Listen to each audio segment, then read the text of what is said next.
different. Yeah. I'm like, there's something going on here. Yeah. So, man, I appreciate you for sharing that, right? Because, yeah, again, a lot of people, they see the person that you are now and they just, it's like, oh, she's so lucky.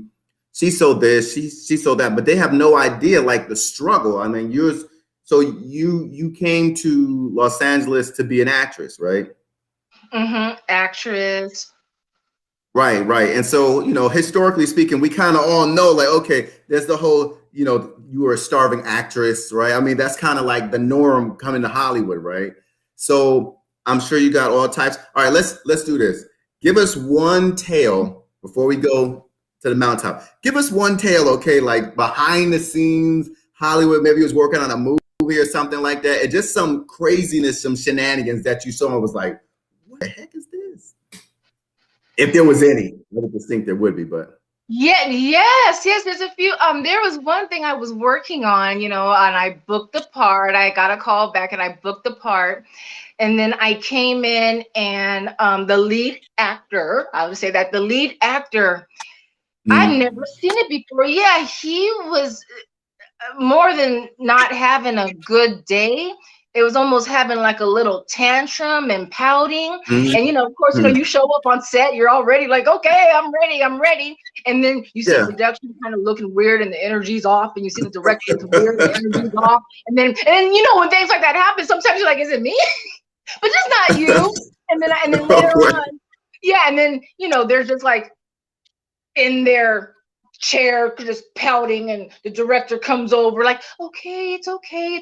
And I'm just like, oh my goodness, like, it makes it really uncomfortable. And I've heard about things like that before, but I've never, I've never seen it, because I've been very, very lucky when it comes to even doing acting projects in San Jose and what have you. So it took me a few years to see this, but I'm like, wow, they're not kidding. Sometimes you can have a few personalities on set, and you see how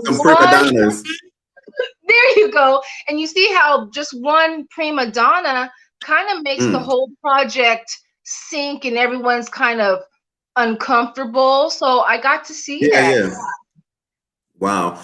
Okay, so I'm learning, like, each show is a little bit different because each person is a little bit different. Story is different, right? People want to know certain things. I know I want to know certain things. So, but we still want to stick to the basic format. But so, okay, answer me this. So, with all of the Me Too movement and, the things coming out in the entertainment industry, but I mean, it was everywhere, right? But especially the entertainment industry, like with Weintraub and all of that stuff. So did you experience any of that? They talk about the casting counts, and I don't know if you want to talk about that, or if that was even did you ever experience anything of that nature? Like people just being untoward, towards you or anything like that? Not at the casting, no, not like on the casting couch, what have you. But I do remember just before COVID, in 2018, I booked a role, and we were shooting like 3 days out of it was for a film, so we were shooting 3 days out of 1 month and 3 days out of the next month. And I remember the director at one point said that he would feel better if I slept over his house, and and I remember, and see, with me, at this point, I knew people, co-workers, they might not be in the business, but co-workers, and some guys, and I had mentioned it to them, and they're like, and so basically, ladies out there, you could always say no. So I said no.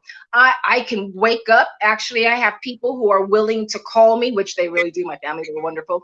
They're willing to call me at 6 a.m. if I need to wake up. At this point I had a new car.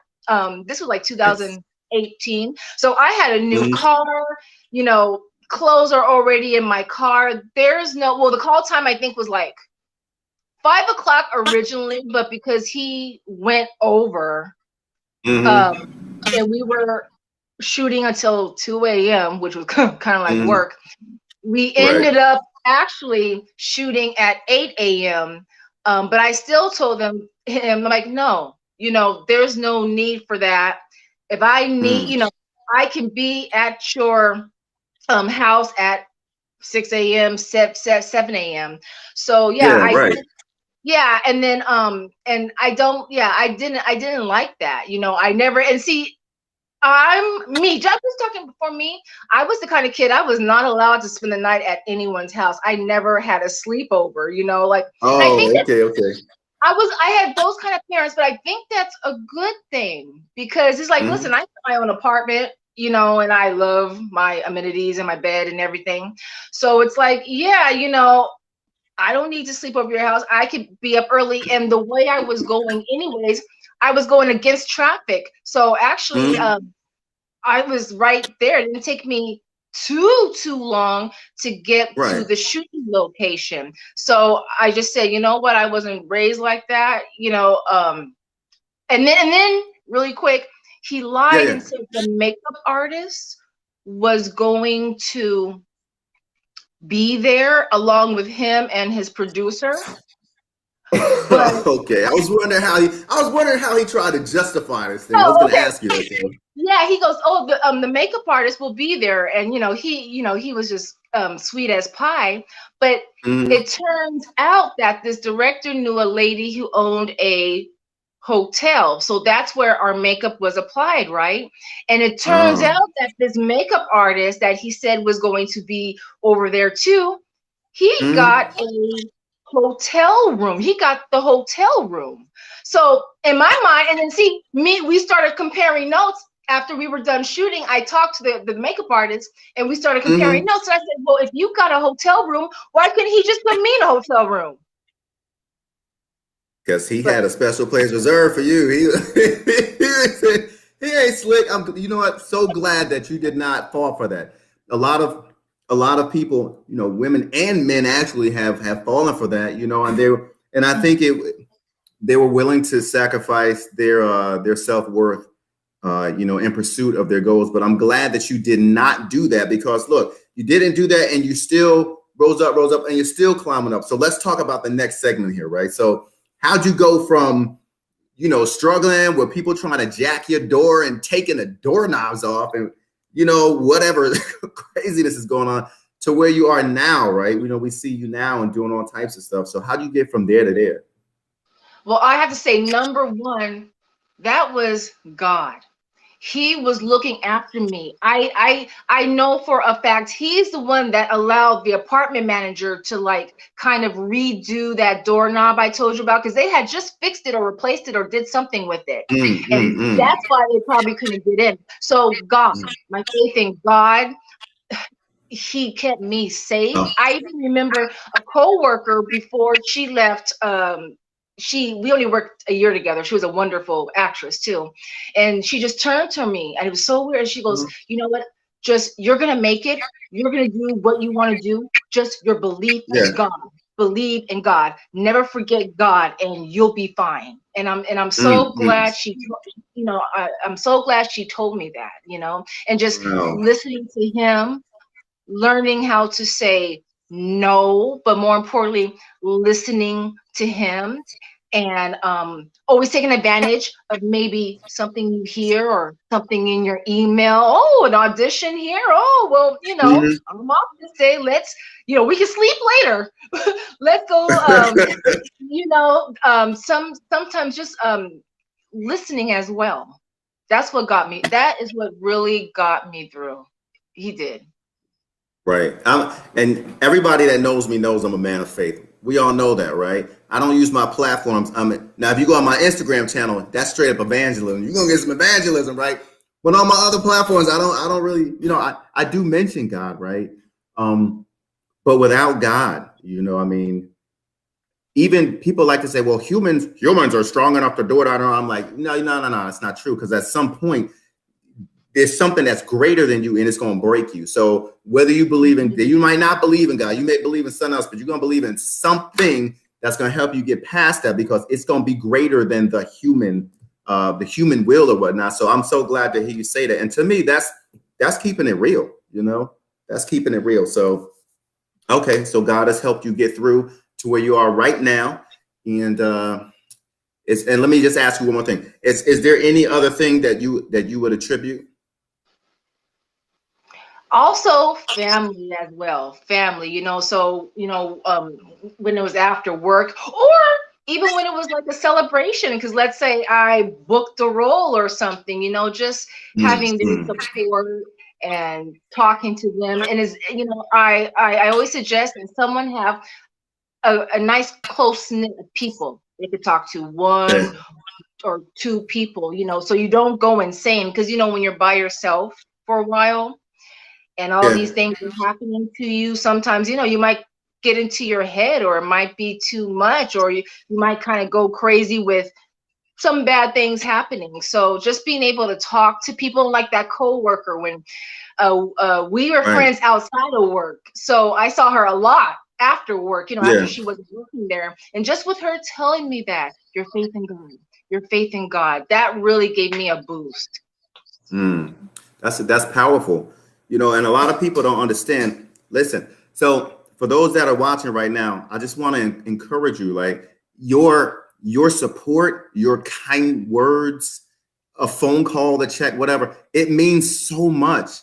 And a lot of times you get a thought that says, oh, I should check on so and so, but then the next thought is, they're okay, they're always happy and they're bubbly, but you have no idea what's going on behind the scenes. I'm a very happy person too, but I have my times when it's like I'm on my couch and I'm like, oh God, it's hard, right? The next day I'll be up and like jumping around like Tigger, but we need support. So I'm so glad that you said it, and I'm so glad that you actually have the support of family. Many people don't have that. For many people, all they have is God. That's it. They don't have somebody. So you're blessed. You're doubly blessed. You got God and you got family that's looking out for you. So I noticed you said like your like your parents don't know that you went through that.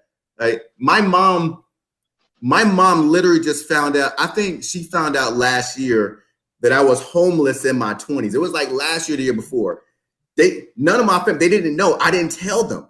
So when it came out, and it was like, what do you mean you were homeless? Well, I literally just had a talk with my mom the other day, and she was like, baby, like if you ever get in that situation, where I'm like, Mom, I'm so good. I'm so far from that. She was like, I know, I just want to tell you, like, we're here. You never have to struggle and be homeless. So I think like when we don't tell people that we're struggling, the right people, not people that's going to put you down and be like, I told you, so I told you. But when we don't give the people that really do care about us the opportunity to help us, it's almost in a way like we're robbing them of the opportunity. That's kind of what I'm getting on the back end when I'm listening to my mom's comments. I'm like, well, I never looked at it like that. I just figured I'm grown. I'm going to make it. It's like, it's make it or break it. That's it. I'm going to make it or I'm not going to make it. I'm not asking for help, right?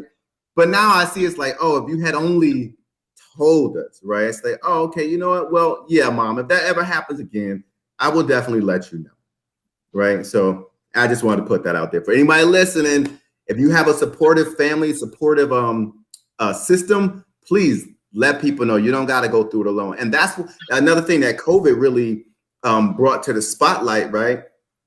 Mental health, right? So if you're on my LinkedIn thing, I always put on Mondays. Mondays for me is mental health Mondays, right?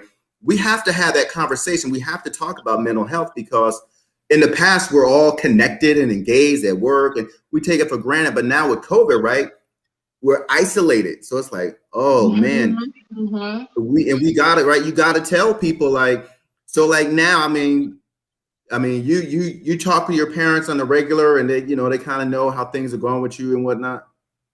Oh yes, parents, grandparents, siblings, and also family, friends. We have some wonderful, family friends of my parents and grandparents that I grew up with. They've known me, well, they've known my family before I was born. So I mean, I just have a big support system Yeah. as well. But I think too, it's like my eye was on the prize, living in the motel, my eye was on a prize. So it's like, okay, just everything's fine. Eric is with me. Everything's fine. Just give me a few more months. Just give me a few more months. And then I started, making my rounds, looking at different apartment complexes. Because I had a job, so that wasn't bad. The advice I did hear was, okay. Right.